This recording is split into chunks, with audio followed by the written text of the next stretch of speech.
We got some policies up on the docket. 423, employee-student relationships. 427, workload limits for certain special education teachers. 519, interviews. 520, student surveys. And then 525, violence prevention with the full students and staff. 614, school district testing plan procedure. And then proposed issuance. 725 is proposed issue compliance. That's not an MSBA model policy, so that's our own internal policy. If we check with them. Exactly. Okay. Does other district have it? You're right on 603. Did everyone get that copy?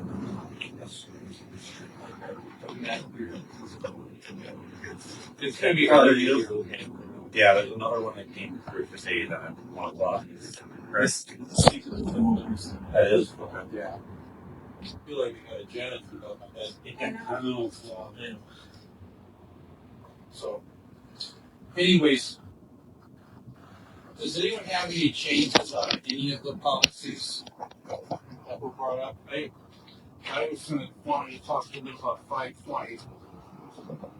I don't have any major changes on them, but there are typos in a bunch of them. You want me to just send you to them for the sake of time? Like things like two of the same sections numbered. And sure, I'll just send them to Wanda because they're just typographical errors. Yeah, it would happen sometimes when you put in the changes. It'd be formatted, but when we post them on the website, we go through them. Okay. And make sure they're so actually they Yeah. we probably will. Yeah, I can go through them all. I'm trying to get this to pair. I'll do that. Yeah, I usually send Londa corrections when I find them. Yeah. And that's what. So, I'll just do that. They'll save time. Other than that, you had changes on. yeah, I did send these out in advance, but I just minor changes that practice point. Basically, the definition on what a survey is.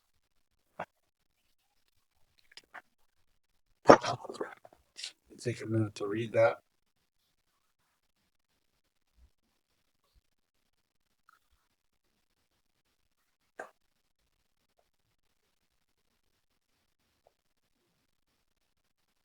I did run this by Terramaro a little over a year ago, and he just said that the MSBA did have a definition for a survey.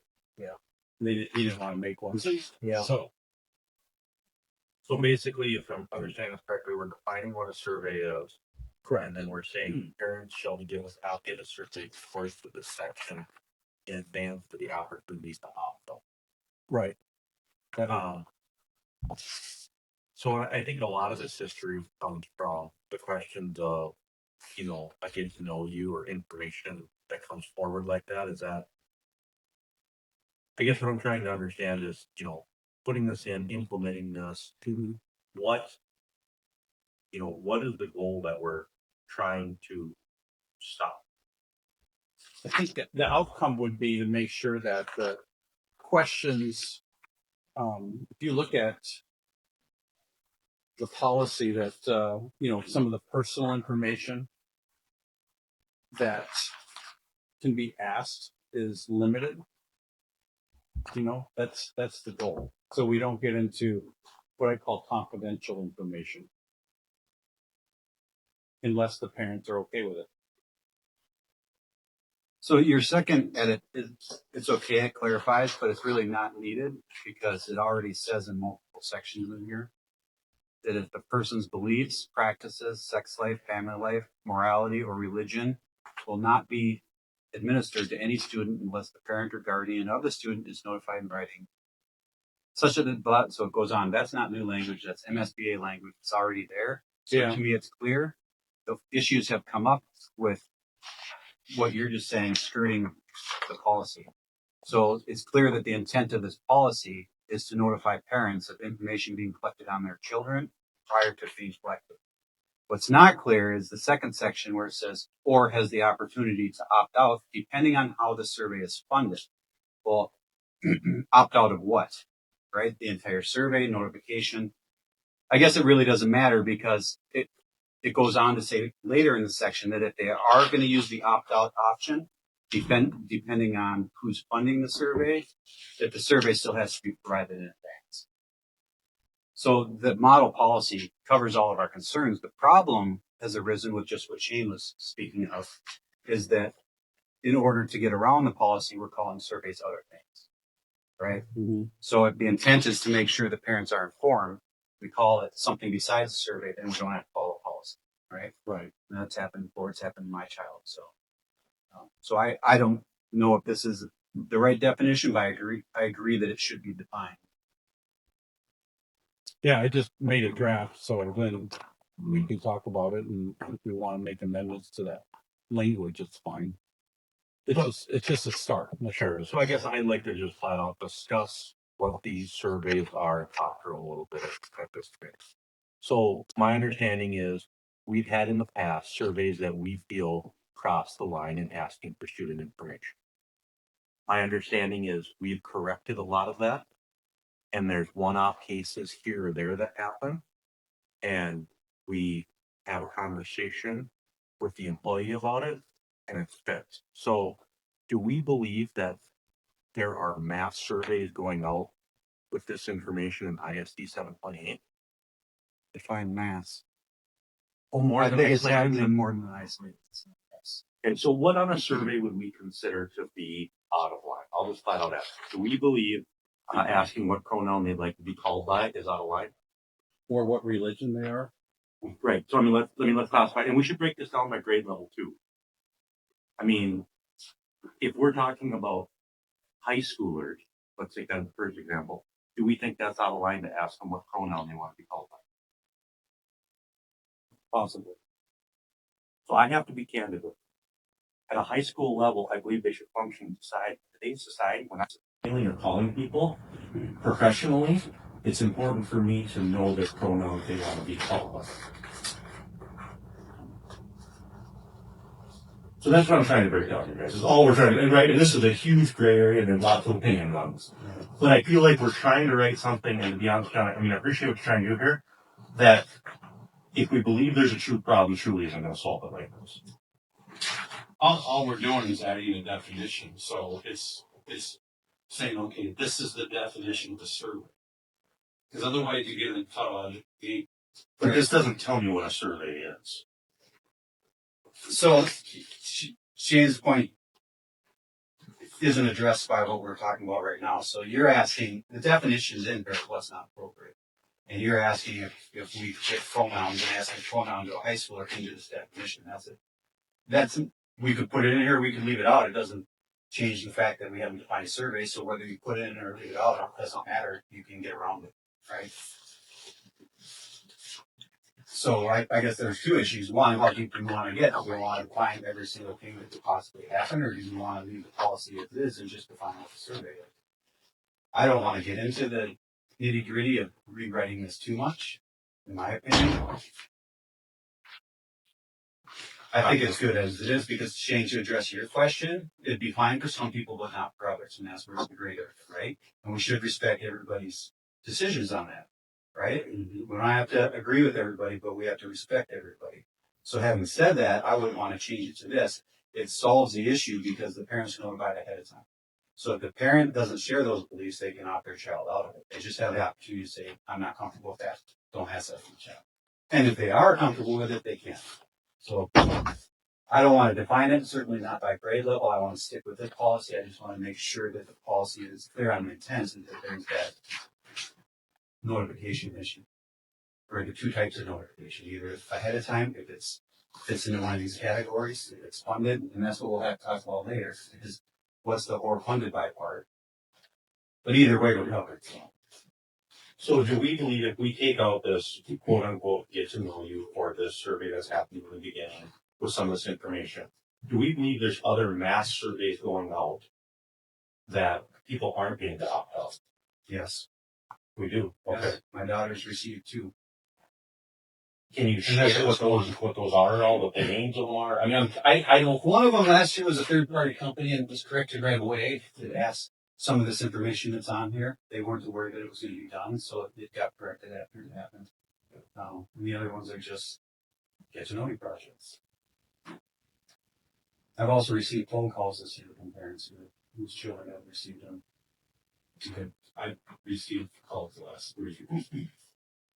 And when we talk about this in a district of this size, do we believe it's 1, 50, 500, 5,000? I believe there's isolated incidences, absolutely. Yeah. But is it a standard that's happening that we need to address, or is it an isolated incident? I don't see the relevance. Okay, well, if we're going to make a policy for every single one-off item that happens, we're going to have 10,000 policies. Right. So if we're talking about 3 to 5 surveys, get to know you, however you want to call it, that have gone out to 14,200 and some odd kids, that to me is isolated. And we need to deal with it, but it's different than writing a policy. How are we going to possibly write a policy for every single item like that? No, we don't want to do that. This is just saying, if somebody writes their own survey and calls it something else, it's then covered by this policy. That's it. Well, and if it's not in policy, how is it clear? How do you communicate the expectation? Because apparently we're confused on it. So how do we address it if we don't do it in policy? That's when I would look at the superintendent and say, from a district standpoint, from a legal standpoint, how is this happening? What are we doing? What's your take on this?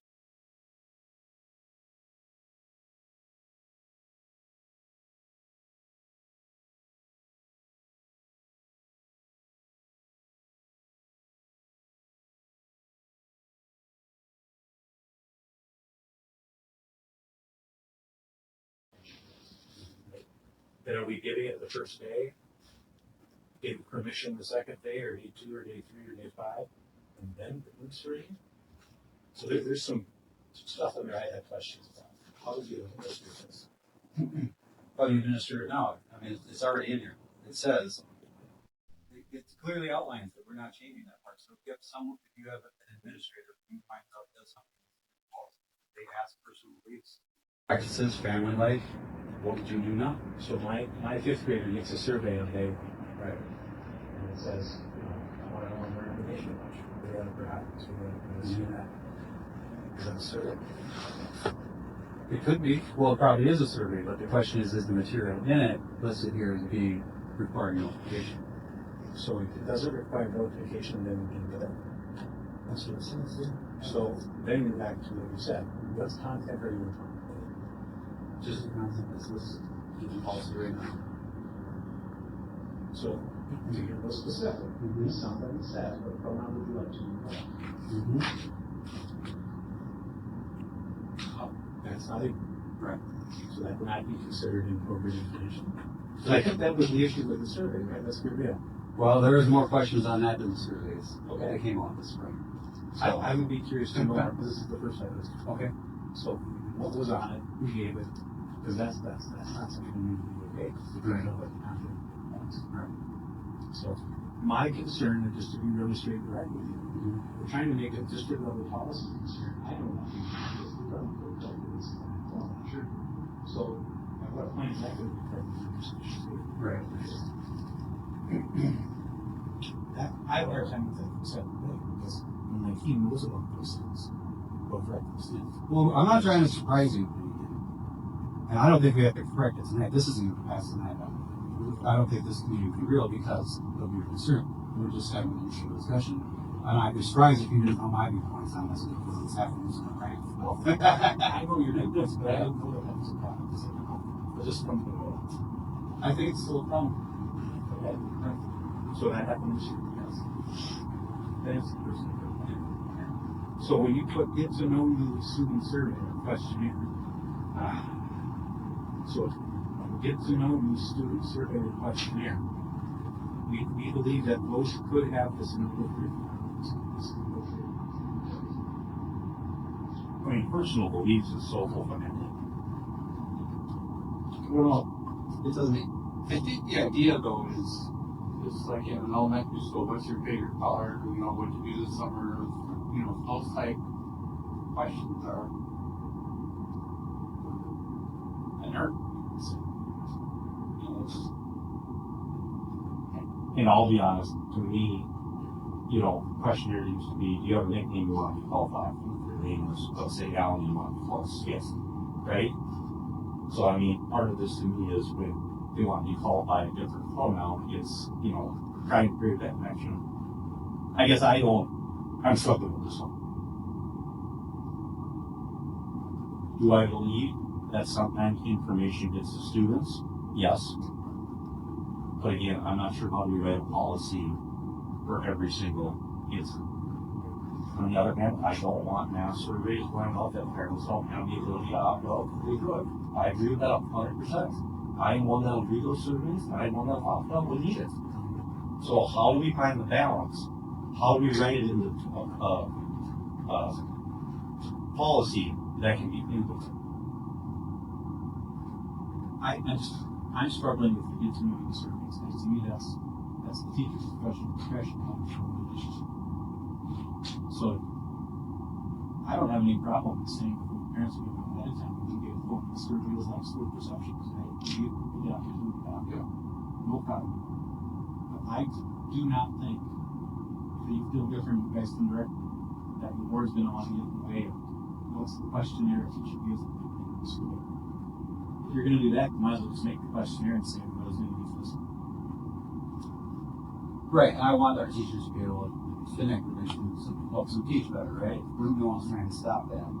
The issue comes from, and I don't know the solution, is your predecessor did use it as a people. And we can be bold and get to know problems. So, on my personal impulse, when we talk about that, it's like, it wasn't a survey. I said it's a survey according to policy, you don't know. So then we decided, well, I guess we need to define it if we can't figure it out for common sense on how we do it. So, okay, I hear what you're saying. You don't want to be viewed as we're skirting our own policy. Right. That is right. That's never been right. But my question is at what point does common sense happen? You can say, this teacher is working hard to get to know their kids. Right. So I'll give you an example. We've had teachers who are new, and other districts give them face. They do what they've always done. You have to go, I'm not sure about that. Okay.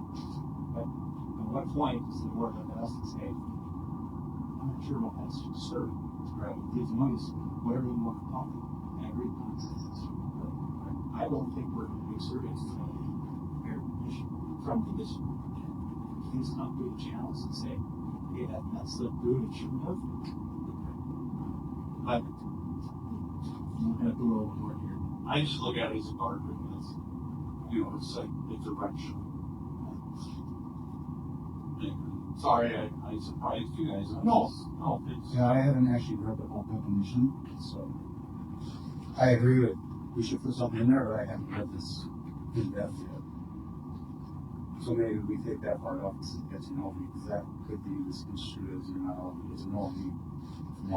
No, we want teachers to get to know their students, no problem. It's just a matter of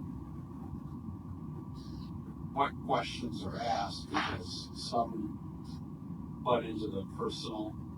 I started asking all my students what religion they are, or what makeup of their personal ideology and all that stuff. That's one thing. But if you're just asking students, about what they like to do in life, what's their favorite hobbies, or blah blah blah, it's all you can say it's a nerd. Has that happened where we've asked about religion, we've asked about political ideology?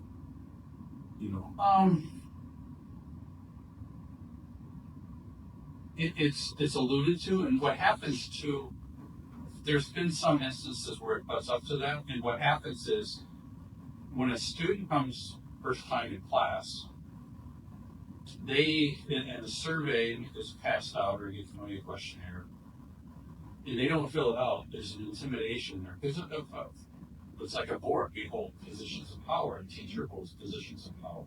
And so you feel intimidated on compliance even though you don't feel comfortable doing it. If that makes sense.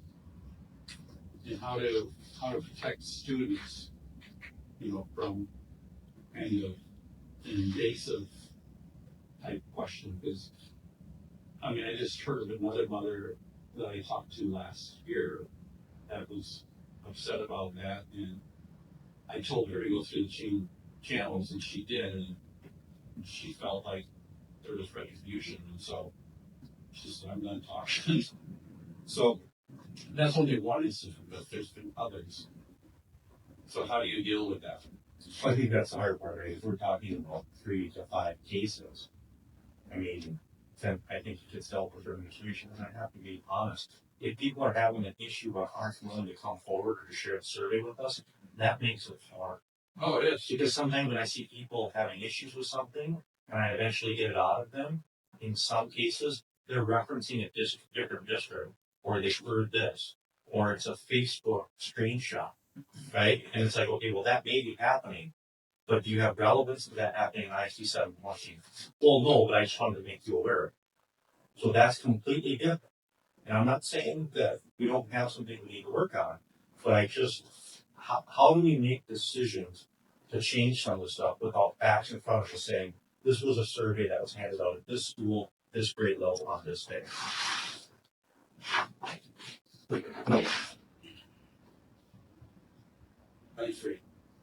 That's a request I was thinking about making, actually, just so you have that information. So I can see, as a, okay. Just to know. But I'm here in data request. Oh, I'm sorry. I was reading this. I'm sorry. It's not getting far. Oh, we could, possibly. But I mean, it'd be see, we're going down a rabbit hole here. I think we're overthinking these things, because to me, it's common sense, the difference between asking, do you play football? How'd you spend your summer? With, you know, either pronouns or sexual, or do your parents drink, which have been on, and questions like that. Do your parents do that? I think, isn't that one on the main survey? That's one in MSS.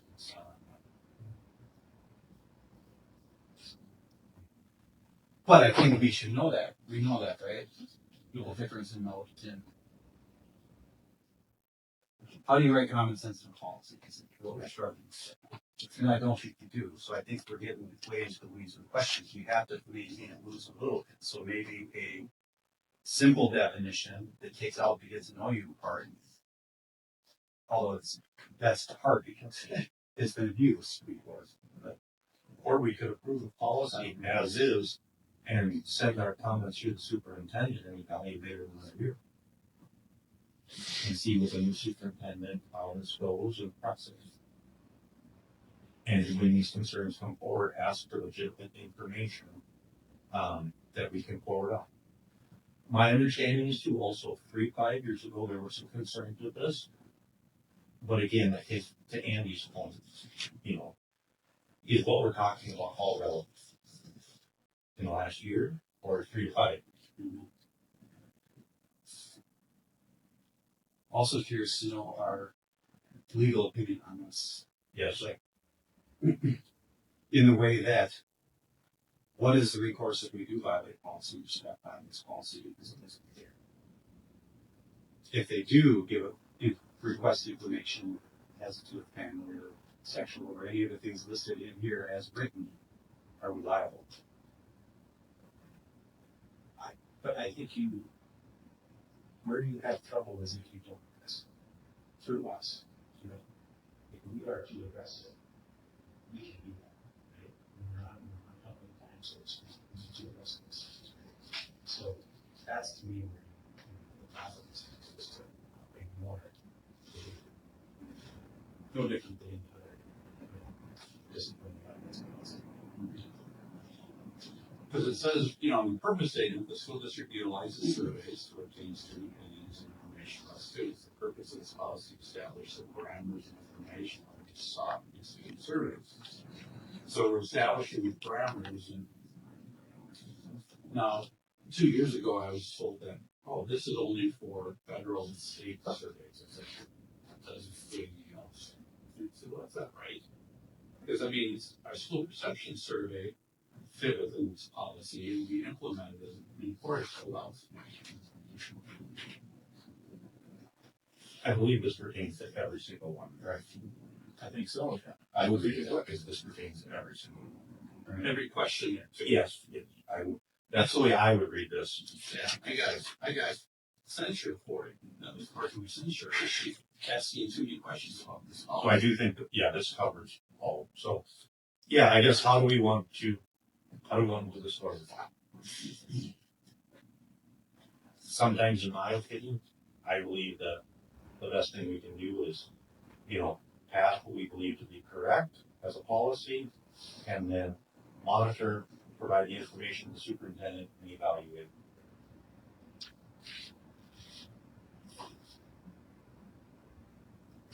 I think we need to I need some time to think about it, to look at this, maybe come up with a different definition.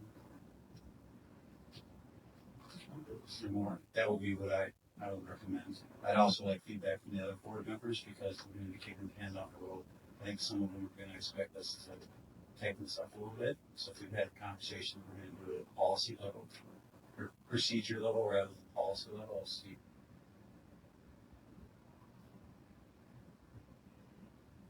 So then when do we bring legal counsel in to help us with this so we don't get too far down this and be told, well, you can't legally do that, or I think it would be smart to look at this now. I think what would be good is to, if we want to put another draft or a definition, have legal counsel available. If we come up with a newer or clearer definitions for that. And this is the guardrail, that's all it is. It's helping put clarity on what the survey is because of my past experience, the community is promoted and moves on, the next superintendent will come. It would be really helpful for us to know when you get complaints about that. Yeah. Because we would want to have conversations with residents and teachers and say, that's the style. Why do we ask what we do, right?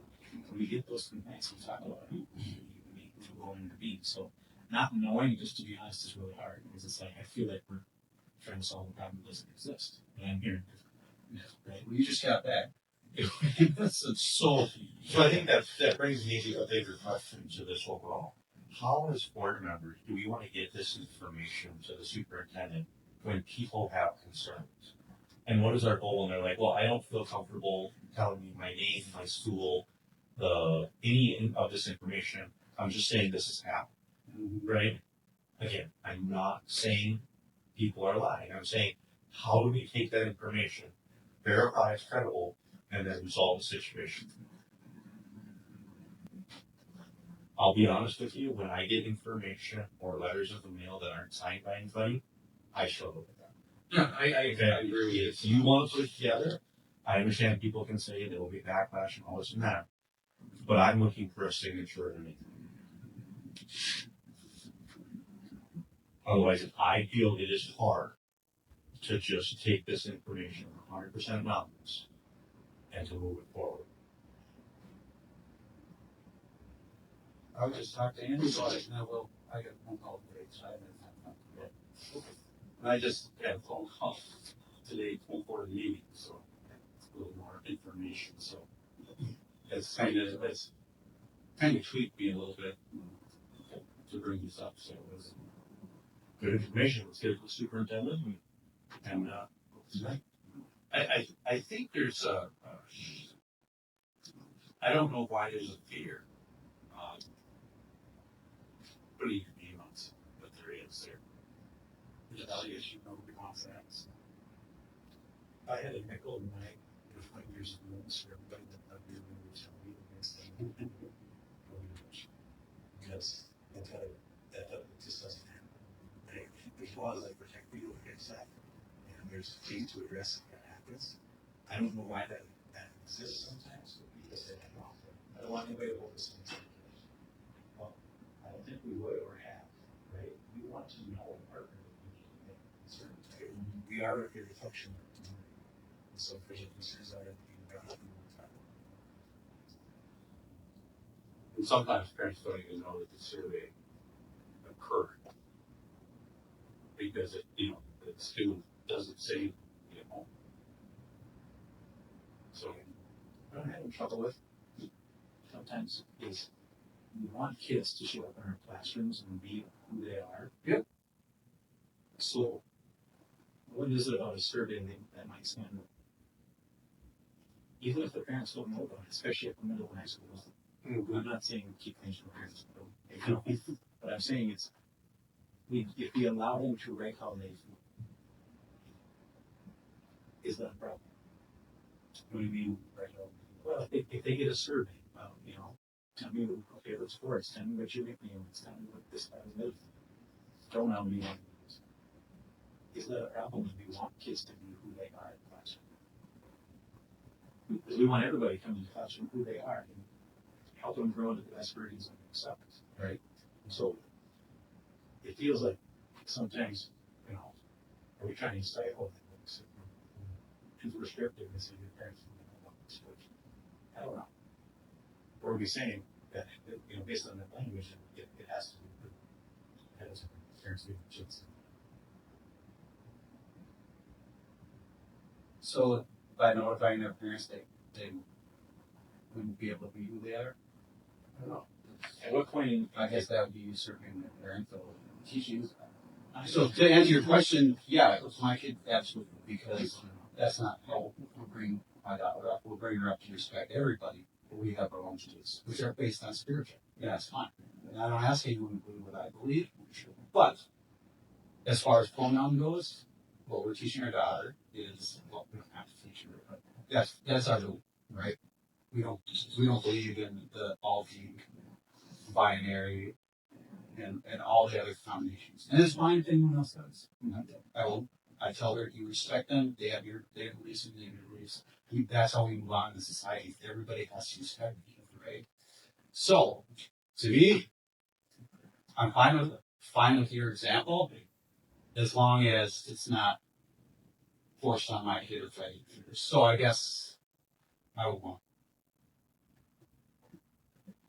So let's keep this conversation, let's say, so how does asking the pronoun or the religion force something on other students? Because after they've asked, they're forced to use it. Where is that influence? It's been implemented. Wow. They practice on each other. Well, don't you get my daughter?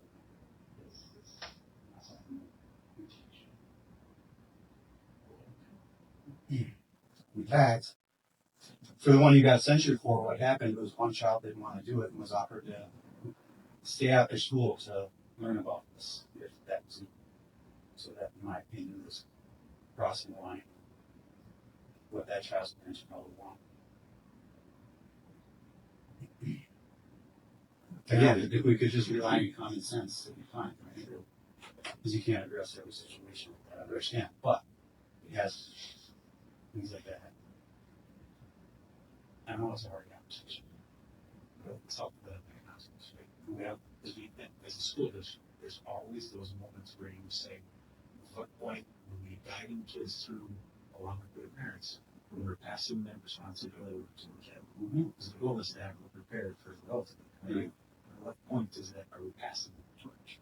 Saying, you get to have some thoughts here. Oh, obviously the parents are there to guide and do everything, but at what point is that partnership and one of the responsibilities? You know what I'm saying? My answer, when they're 18, sure. Which is at the state of Minnesota, I know on a lot of things. I mean, they're gonna develop their own person in some situation or that we know mind's not. You know, like religion, for example, when I was out on the road and I have of a faith, you know, if I had Muslims, I'd make sure I had Halal. And if I had Hindus, I'd make sure I had vegan. And if I had Lutherans, I'd make sure I had hip hop. Just kidding. So, But you know what I'm saying? It's like that's a cultural awareness, you know, of different cultures and beliefs and that. And so you have to respect students because you don't want to bring in like a snack of pig chips with a Muslim audience, you know. That would be offensive. So I mean, we have to be. Not everyone's knowledgeable about all the different cultural norms and expectations. So. I mean, I see the point of religion in that sense, but those things will come out over time, you know, as you get students. So I, you know, seeing the surveys that I've seen, the 3/5 going through the system, talking with the educators that do it. My simple understanding is it's okay for an educator to go through, understand their class, understand their students, so when they're teaching, maybe they have to make some adjustments to this group, that group, explain things different. So that's the way I understood the survey. That's how I understood it to be implemented. And I gotta be honest, I have seen no issue with it in my experiences or close enough. Again, I simply was under the understanding that this was a tool to help the teacher look, okay, this is my class, so X amount of students. This is how I need to maybe explain this to them in a different. Maybe I need to go this route. Maybe when I'm talking one-on-one, I need to have that relationship with that student to say, you know, have a hard day, yeah? Did you play football or something like that? Create a conversation to make that personal relationship with the student to help them learn. So I do understand what you guys are saying, but it seems like that is way over what my understanding was for these surveys that we take to know. I thought it was a real basic, high level, and that's the implementation ones. And maybe there needs to be a template or boilerplate, questions. So, but that's it. The board doesn't need micromanage stuff at that level. And that's why anytime we think, because I agree with everything you're saying. I want a child to feel welcome, and that's their beliefs, and that's how they are. You should be able to have that. Their teacher should be able to know, right? So how do we protect those beliefs and the right to have the child feel they can be with themselves in class, and have those who don't share the same beliefs also feel comfortable in class, right? So, and I don't know things. And that's why I was trying not to change anything in policy other than the fact that the parents each know the answer, right? That's the only thing I can say is that we're never all going to agree, but if you leave it up to notification of the parents, they can make the right choice for their own child. The school doesn't make it for their own child. I just thought that was the safest way to remain as neutral as possible. But I don't know if this accomplishes that. I'd like to make it up more. You can get both shades. That's I guess. Okay. I'm good with that. So my understanding, we're leaving this part as Mike's gonna take a look at it, provide comments. From there, possibly go to legal to review if we can. Well, I don't. I figured everyone was probably needs some time to think of it. Here, Yeah. legal things. Yeah, What's yeah. protection? You're back, you guys. Well, we got John's comments. Why don't we take your comments and then send it to legal? The way it was written, to be honest with you, I was fine. Okay. So I think if you provide comments, you have the original, which supports what I'm thinking. Yours, John's, let's send it to legal and see what they say. Does that seem like reasonable? And talk. Well, I mean, yeah, it is if you decide as the expert. That seem like reasonable? Summarize. So we're gonna have the original version, John's version, Mike's version. We're gonna give it all to you. You and your team review as legal, and then provide us feedback. Or what I could do is, if I comes up with a different definition or a different thing, I could amend my definition, or like pass it or draft at it, and then we could come up with one definition to give to legal. Okay. You guys want to do that? I'm fine. Instead of multiple versions, just to keep it simple, Okay. And and like Mike said, just the fact that I'll put in a verbiage, and sometimes in policies you're going to see redundancy throughout the policy. You gotta do this, you gotta do this, you gotta do this. So I see Mike's point about the redundancy in that policy. Yeah, maybe it's not, in the second portion, but it's very small edits, but I know it might have a profound effect. The only tough part actually with this policy is knowing exactly when it's required prior to, or when it just has to be opt out with the certificate. I mean, I read this in like 5 times, and it's not clear. But as I said, I think either way accomplishes the purpose of it. No. Do you have any standard operating procedures you use to implement this that might be helpful to see? Yes, we do. Yeah, we have happy to share that. That probably be the starting point, because if it is covered in there, then you can then pass it as is. And as I said, if they get to know you, so this is part of this, that's going to be a little change. Right? I understand. Ours should be more about like we're bringing some school exceptions, right? How are we going about making sure when this is there, it has an accurate content, right? Like, but if it's get to know you in the year, then that change is probably happens specialized. When you break at the end of the year, we can use something different. Right. Well, and I think the conversation I'd like to have more with you is, because everything we talked about, because you can't have it written in policy, so I just want to know, how do you implement it, and when these isolated incidents do happen, because maybe you already adjusted them and we don't even know it, right? So. Okay, so that's, Mike and I will work on definition and we'll get that over to Andy and go from there. And then if there's any other cleanup in that policy, we can take a look at that later, but, I think overall the policy's been there for a while, so. we should. So moving on to the meeting, is there any other policies before we go to 603 that you've seen on there? I've read them all, and I personally have not seen a problem with anything else. Yeah, me either. I was just thinking about 603 with Director Writers. I had no other ones. I'm good with it. Okay. So in 603, you may not, I didn't bring copies for you. I gotta put it up. If this is the most version one that you So I had to, if you look at, there's an email responding to her. It has to do with the district advisory committee. You know, by statute, students, representatives shall serve on the district advisory committee. That's all part of the statute. So if you look at that, and I put the statute from 120B.11 in the email, so you can see exactly what that statute says. I put in italics and I underlined and highlighted students, so she said that, pull that out. I think personally on 603, I would need more time. I just got this today and I haven't been able to scrub it. I came straight from work, so I haven't seen it. So maybe what we should do is defer this until the next meeting. Would that be? Is the next reading, this is up for second reading, so every second reading, so which is gonna be October, I don't know. October, there's a special meeting coming up. Right. The meetings this month. So we have an option. We can pass it as is and then work on this as an amendment to the committee. You know, because we can always pass the policy or we can table it. Those are both options you can do at the board table.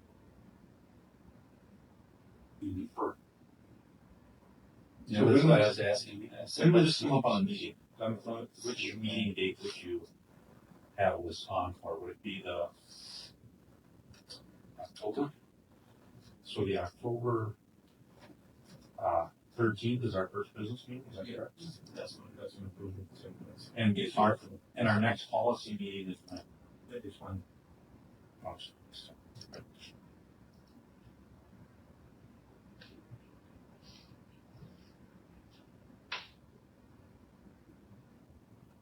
Because like the policies or September meeting, we can put on a special meeting. Let's do a second read. So, Andy, I'm not real familiar with this Robert's rules, so could we hold that policy off for a second read? Or because it's been read once, it's gotta be dealt with at your table, approved for tonight? We can't, she should send it back to committee, but that's why I brought that up at the meeting, is so you're gonna make the motion, send it back to the meeting, and so she didn't, this line is still moving through, so the changes had to happen. In fact, I think if you make a change, it's no longer the first reading, right? No, You should have done that anyways, right? So that's why I said the option would be to go ahead and pass it as is, just and then bring this back to committee with the changes, and then we can hash it out here, or we can table it. And if we table it and come back with revisions, then it goes through the first and second reading process again. But I think the better way to do it would be pass 603 and then bring it back to the committee, hash it over. So, And I'm good with that. Because I mean, honestly, when I looked at the information, I understand what you're saying about the roof. You know, where's that in the teams that'll review? On curriculum, Yeah, yep, scroll through where that's at. So I understand their intent is to put term limits on it, but so, Andy, I guess I would ask you this, you know, if we have issues, if there's a lot of turnover at once, how can this affect your ability to keep moving curriculum forward if we put term limits on it? Yeah, I think at the board meeting I said that we talked about that. We had enough turnover and I'm not sure turnovers are necessary. If the board chose to, they could. But I don't think you want to have a bunch of people going off just because of turnover and a bunch of people coming off. You're going to lose some of that knowledge, the process of how you've done this good work. We as an administrative team don't think this is really an issue. I don't know how the work feels or if there's a reason behind why term limits would be necessary. But we're not feeling the need to do it unless the board is for that. Well, and I talked to Director Barton this afternoon and said, you need rationale why you chose 3 years. Because I can't explain this to me why. So, also, you know, if you serve more than 2 terms, you they must have at least 8 years before being considered again. It's like, why? If there's no constraints for elected board members or representatives, or so I just we got to get some rationale behind the thought process why those changes would be there. I don't know. I can't answer for sure. So I would be fine bringing this policy up as a second read in October and approving it, you know, as the first read. I would be fine with that. And then if we want to talk about it additionally in the future at the committee, we certainly can. But in my opinion, based on Andy's explanation of the advisory committee, if it's not an issue, you know, why are we going to make it, I shouldn't say, it's not broken, why are we going to fix it? And it doesn't sound like it's an ongoing issue. Well, I think there's some concern from some that there are longstanding people who take a position and never leave it, so it's a permanent appointment. And I don't agree with all that language. I just skim for 5 seconds about it. It's not what I'm saying. But when I spoke with other board members, that what's happening here wasn't the intent is to accomplish what you're saying, but also give opportunity to other community members and other teachers. So I think the idea wasn't to put a limit on saying you can't do it again in a rotating fashion so everyone doesn't come up at once. And so we keep the historical knowledge and how it operates and you don't break it, right? So every 3 years or 4 years, whatever it is, it opens up for people to apply. And if no one applies, the same person, they can be on forever. But every 4 years, there's an opportunity for other community members to be involved as well. So I think, because prior to being on the board, I often wondered about this in other committees, like facilities, and how to get on it. And it's not really clear. Nobody knows. And I think some of it's transparency, saying, here's the process, here's when it's open, here's how you can participate, and you can, everybody can, and opening up those opportunities so they're just not, you have to wait till this person who's appointed 10 years will decide they want to give up their spot. You know, when you say it like that, it makes complete sense, and that's how it's treated. So, so I don't know, would it work if you said every 4 years, 5 years, it'll just be an athlete, you know, coming around 12? Yeah. So, that's pretty easy. Every 3 years, 4 people are up, and they can reapply.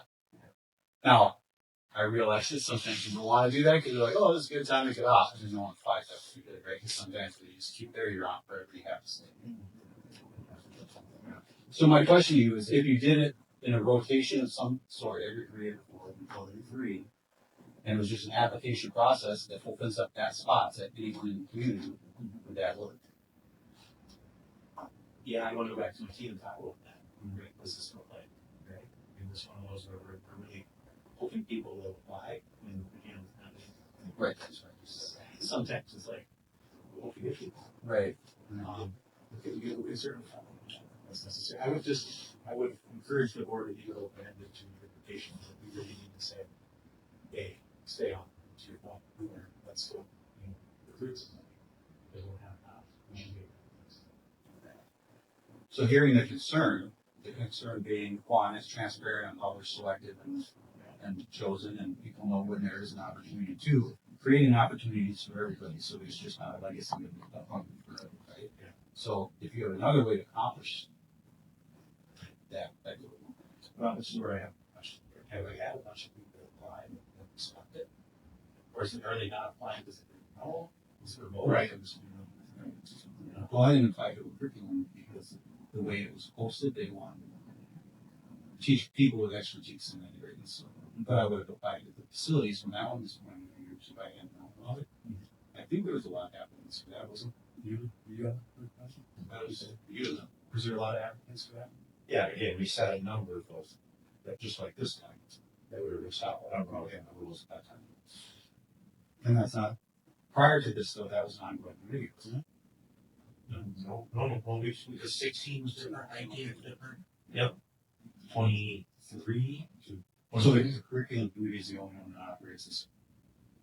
That's my understanding. I can't think of any other ones that. So again, I mean, part of this for me is sending this back, more time with Andy and his team, and I still haven't.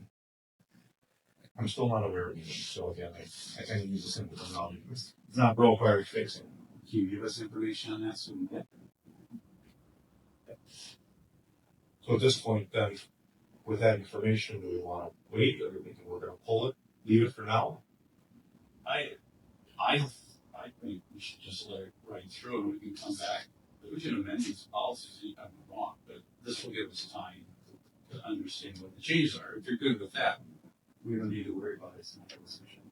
They'll have to. We'll have to make our recommendations, put it through as is, with the criteria that we're going to revisit these changes for. Right. The board members want them now, but send it back to us. We just have to be ready for either. I'm fine with either. I would agree. We can put it through and change it later, as long as we show the festival and get up in. And I think if Andy gives us some information prior to the meeting, that may put it to bed. And give us what we need, so that, we wouldn't have to do this. And I would actually use have mine that 10 years meetings too. So she's going to be able to give me some information from this year as to what's going on, how it's going. Right. yeah, I think that there's some things in here that are too prescriptive, maybe. So you have to look at prescriptive items because, let's say the DAC will meet at least quarterly, but if there's nothing going on in the curriculum world, you just meet just to meet. You know, it should be intentional, purposeful meetings, but I think there's always something going on, isn't there? So I guess maybe just a little here. My understanding was we're keeping this the same with understanding what we're doing with quote unquote term limits deep.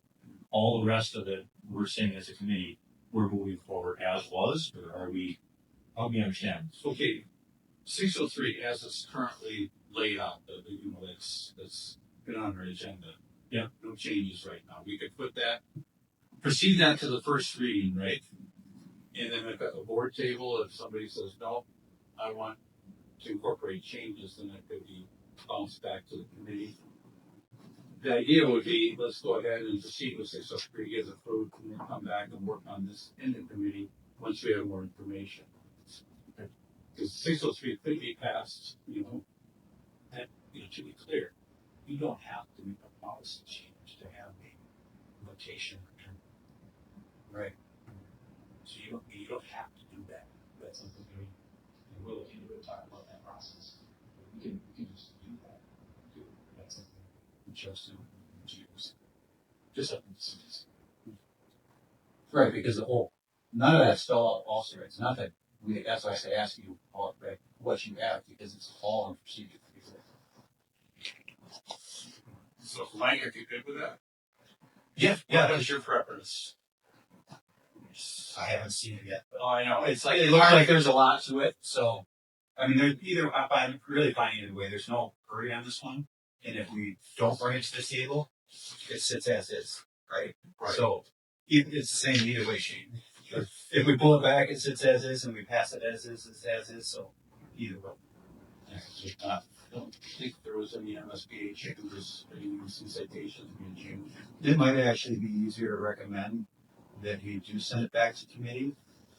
I don't think it will happen, but if you bring it forward to a second reading, it can be edited at the table. Why?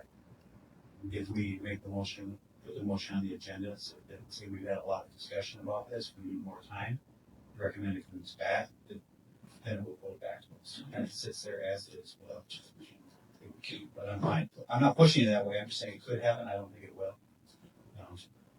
So I'm fine, it will. Yeah. Because it's the same office. Yeah, I was just continuing to struggle with that. Or I would just continue to be. I think it's important that the board is very cognizant of live changes on policy out there, because how do we understand how the implementations are? I mean, I just think if it's something about, you know, a period of grammar or something like that, that's simple. But if we're going to start adding verbiage in, you know, from my opinion, I'm going to need to understand all implications of that, and, you know, direction through possibly the superintendent, legal. So that's just, and I just encourage all board members to look at that. Absolutely hear you on that.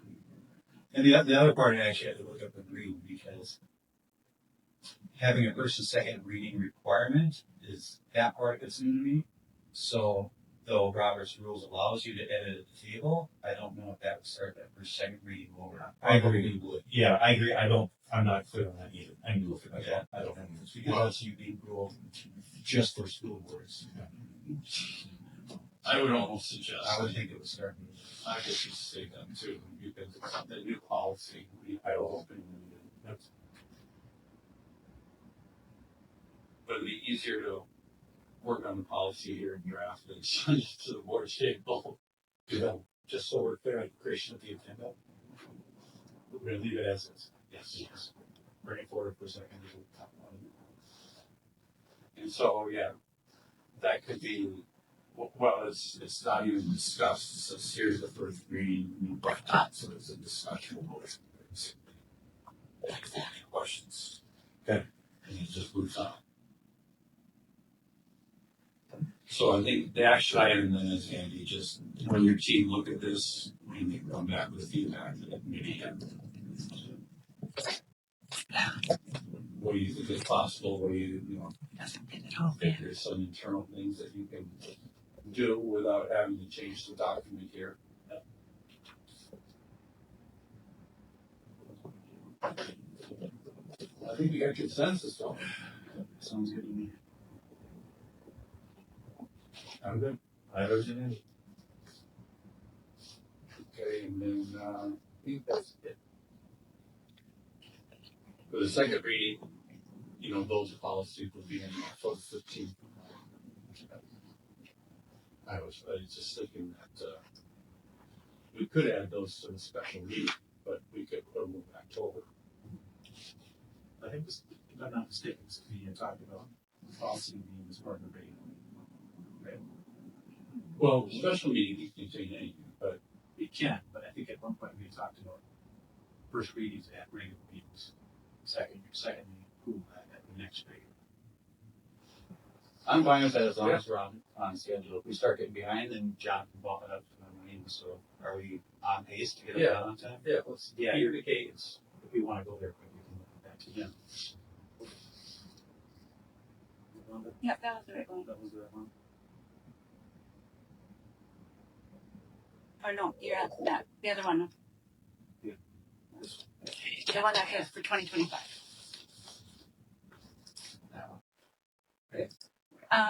No, okay, sorry. This 2025, yeah. Sorry, you had it. So the ones we have left then are the ones in blue, right? Mother that's feeding. The ones in blue will come to the committee for first review in December.